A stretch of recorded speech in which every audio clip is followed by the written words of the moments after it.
Hi there, I'm Diana Rose. I'm a link worker, also known as a community connector from the town of Strathmore in Wheatland County, which covers about 4,500 kilometers just east of Calgary in southern Alberta. I'm really excited to share with you all tonight what social prescribing looks like in action. Our program's called Link Care, and we currently serve clients age 55 plus, but it's my belief that this work is critically important for all ages. So what does it look like on a day-to-day? Well, clients are referred to us by their healthcare provider, and we reach out right away with an introduction to the program and to myself. I have a small conversation about what matters to them and how we might support that. From there, we book an in-person visit, preferably in their home or where they're most comfortable. And during that meeting, we go more in depth, talking about what kinds of needs the clients might be having. And together we discuss resources and strategies and try to create a plan to meet those needs. And then I check in to see how things are going. But what really makes the program special is being able to accompany my clients to their appointments or activities if that is something that will help them. Some of the services that clients might be looking for are connection and social activities or healthcare appointments that may be hard to access, home services that support aging in place, and even basic needs like housing, food security, and financial support.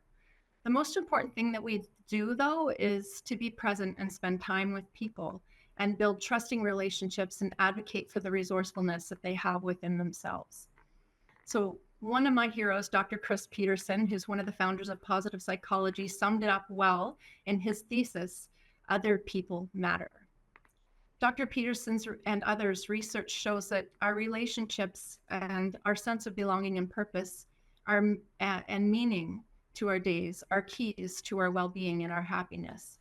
So I'd love to share, with permission from one of my clients, an example of the power of this in action. This client had suffered a stroke, and while healing, she was housed in the supportive living lodge. She became very lonely as her spouse had passed away, and her family did not visit her. She was approached by a man on Facebook who befriended her and convinced her that he needed financial help. For many months, the relationship deepened until she was not paying her bills, and all of her money was given to this predator. She was evicted and landed in an overnight shelter and on the street during the daytime hours. To make matters worse, it was winter and she slipped on the ice. It's quite a ways to walk from the shelter to any place warm during the day. And she broke her foot.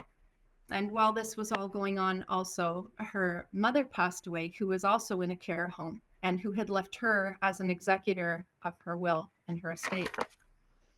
So we worked on building a relationship together and created a strategy for legal support, transportation, stopping the flow of money to the predator, reporting to the police.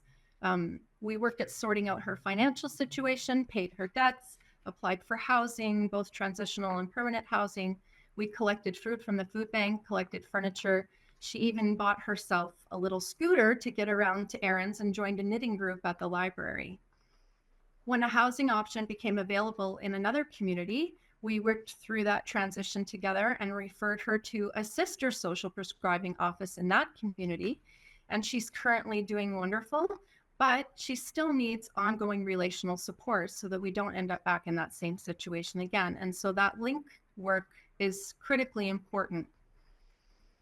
So she's given me permission to share her story to highlight this profound impact that loneliness can have on your life and the power of relationships for healing.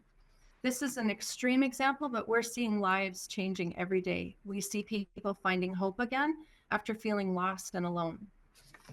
Link workers need to be everywhere, but everyone can and should have the mindset of a link worker.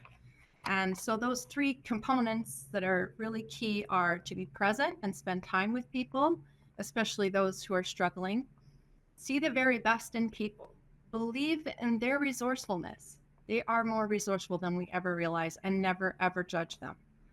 And my favorite one is words are wands. You have the power to make people see the world and themselves differently. And when people believe in themselves, there will be changes. It's not the other way around as we often believe. So just remember that other people matter and you matter to other people. And maybe in Q&A, I might have a chance to talk about some of the challenges of being a lead worker, but for now, I'll leave it at that. And I thank you so much. It's an honor to be on such a panel of amazing people.